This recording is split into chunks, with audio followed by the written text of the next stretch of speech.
It's the same! Okay, it's not exactly the same. In fact, you could say it's almost trolling Mercedes in a way. Now, immediately, when you look at the RB20, and getting over the idea of what they're calling themselves for their 20th anniversary as Orbit 20, or something like that. They're celebrating 20 years of Formula One, even though they started in 2005. I guess they bought the team in 2004. But anyway, this is the RB20. And you might be thinking, it looks exactly the same. Well, I don't think it looks quite like what we saw with the RB19, practically looking like the spitting image of the RB18. Right here, we are seeing some really interesting features, and that nose looks really, really long and spindly for some reason. I don't know whether it's the angle or not, but it just feels a little bit unusual. This is something, on a technical level, I can get behind, since from a design point of view, they really have not done much, except have a couple of extra sponsors. And of course, Visa is there as well, because obviously, they had some kind of agreement with the Red Bull group to also have a Visa sticker on the main Red Bull car, because who knows what Visa, Cash App, RB, or insert your name here, Racing Bulls, insert your name here, this is a cool spot, are going to do. They could be right at the back for all they know. Visa need at least a bit of a return on their investment. And good to know that Claro is still there, that they still value Checo in some way, even though it's mainly for one of his sponsors. But at the very least, there is also something going on from all of those leaked images of Max Verstappen testing in Silverstone. And no one was quite sure exactly what was going on with them side pods. Now, we all know about what happened with Mercedes and the Zero pods and how that completely fell to bits. Well, I think Adrian Newey saw that and went, I want to have a go at that. So we, in a way, have what I like to call dolphin pods, because the inlets seemingly, according to these images, I don't know whether these are trolling or not, and this could be completely different by the time we get to the Bahrain pre-testing season, they are literally just a tiny little slit. They've gone down the Apple route in going, cooling? We don't need cooling. We don't need spinning fans.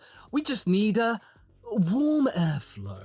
That's all you need. You don't need no pesky fans. You don't need engine cooling, because from what I can tell from these images, I don't really see an inlet. I mean, there must be one. It must be just a tiny little slit. And I feel like Adrian Newey is having a little bit of a giggle right now and just going, you're copying us. Yeah, oh, okay. How about this then? I'm just going to make your entire last 12 months all completely irrelevant. Good luck catching up with that. And seriously, there are so many little bits of innovations here. And of course, we got to talk about the hunched shoulders. The hunched shoulders that Mercedes kind of ran with, and they didn't implement as prominently with their W15 that we talked about yesterday. But now, Red Bull have just come in and go, oh, Mercedes, you're not using that? Oh, okay, we'll take that. James Allison must be infuriated. Like, they must have been onto something there, or, as far as we all know, Red Bull, the party team, they could be playing a complete and utter troll with us. For all we know, Red Bull could have just easily had a little bit of a dustbin full of Adrian Newey's reject ideas and just put that together as a show car, and then completely blindside us again by the time we get to preseason testing and the first race in Bahrain. That could easily happen. Teams are known to do that, because if you look at the floor of the RB20, it's completely and utterly devoid of any detail. This is a show car. This is meant to give you an idea about what it could roughly look like. And according to these images here, there's really not much to go on, except the fact that from certain angles, that front nose looks really, really pointy. There is no sort of lines or dynamic little kind of struts to direct air. It's really spindly. It looks like it's poking out so far. And there's a little kind of bump or little lip or lump or something there with the nose before it goes from carbon fiber to yellow. By the way, the carbon fiber, it's never really been an issue with the Red Bulls in this new era of F1, because, yeah, they can keep a lid on the weight. But even though the blue is slowly getting darker and darker, I don't know whether it's just me or not, but one thing's for sure is that the Red Bull logo is actually visible from the side, because it's gotten a little bit obscure over the last couple of seasons. And then the number. The number has had that problem that Ferrari are having right now, and Lando Norris's number on the side of the McLaren, in that you can barely see it. But in a way, it doesn't really matter because both drivers use the number 1 to some extent. Checo has 11, Max Verstappen has 1. So does it really matter? You can easily see it on the nose cone. And there's a little bit of a red line kind of connecting itself indirectly from the side pod, or it goes in the side pod between Bybit and Red Bull. And generally, this is just another little bit of an evolution, because you get the feeling from all of the media that Adrian Newey was in that he wanted to do some more things, but he was kind of probably tempered by the Red Bull execs in not going too far. A conservative evolution, and you get the feeling that Newey was sort of chomping at the bit to do something a little bit radical. Maybe he was a little bit concerned about what all the other teams were doing, and he kind of wanted to really definitely hammer it home in this era of regulations that they are not going to be caught, that Adrian Newey may have had something in the pocket, or may have had multiple things in the pocket that he wanted to use, but probably was told, don't use that yet. Maybe for 2025 if they've genuinely caught up this year. But right now, all I can see is that this is a steady evolution, and we're going to a more rectangular airbox. The airbox is exactly the same. It's a design classic, having the Red Bull actually there.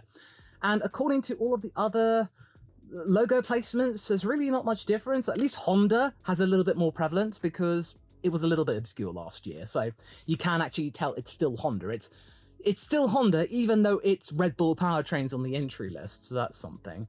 And from what else I can tell is that it just genuinely seems to be a very basic front wing. The floor is quite basic, as in you look at that leading edge, there is nothing going on down there.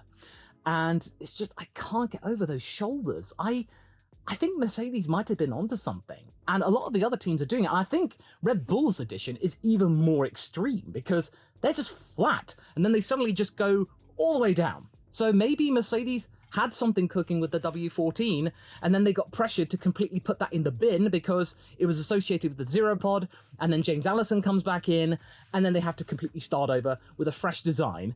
And now Red Bull goes, oh, actually, that was kind of good. And apparently, Adrian Newey was looking at the Williams car in certain areas of the diffuser, even though the early FW45 didn't have a diffuser. And that makes you think that Adrian Newey is pretty good because he simply doesn't chase the big guys. He looks at every single team, because sometimes the smaller teams can have little innovations that are a little bit more radical that might not necessarily have been built for the bigger teams because they don't necessarily want to take too many risks. You might find some avant-garde ideas from less senior developers and aerodynamicists from the smaller teams. Every single team has something to show.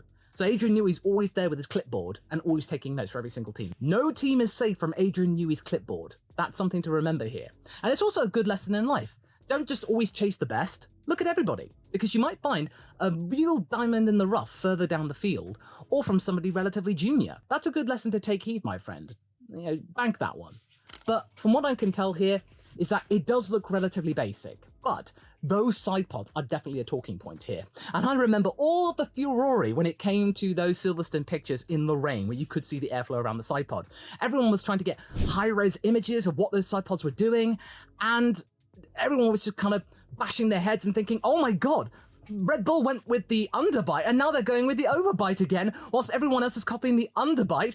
And now the Aston Martin, their underbite is so big, it looks like something that I would dub them the AMR24 Vagana. As in, that's the Aston Martin car right now, whereas that's your Red Bull now. I'm 37, by the way. I am mature. I am an adult. It's a much bigger evolution than I expected, and a lot more so than the RB19 from the RB18. There is some stuff to look at here, and there is some steady stuff, but I'm not entirely sure what is actually going to be on the car for the preseason test. That's going to be interesting to see. And also, pay attention to tomorrow, when I will be giving you my worst to best, or best to worst liveries of the 2024 season. That we can actually compile them, because I completely forgot in my videos to even give a rating in every single review. So I'm going to be doing that there. And okay, all right, I'll mention the thing about Christian Horner. I'm not going to get into detail about the actual situation, but the fact that he was there is a little bit interesting in the sense that maybe the investigation is going to be coming to its conclusion relatively soon, because really, as we saw with Ben Sulayem and the whole situation with FOM and him ideally not attending the prize gala at the end of the year, and then he did turn up but in a limited capacity. I don't really know. I don't really want to comment on it because there's always stuff going on in the background. We don't exactly know. And you don't want to easily make a mistake because Bernie Ecclestone was somewhat attached to it, but then he comes out on social media and denies it. Every single day there's something new. So I don't want to go chasing the news and trying to get them clicks. I'd rather wait until everything is out in the open and then we can discuss it and see what was what. So that's my piece. And this was the piece of the RB20. And all 10 liveries now are out in the open. But the question is, though, what's going to happen with Checo? Is he going to try and play the wingman and just try and get every single result that he can? Or is he going to go and try and beat Max in the World Championship fight again? Well, turns out it might be the latter, and you can find out more details from Checo's mouth in this video next. So go and watch that after you watch this one. And yeah, it's a doozy.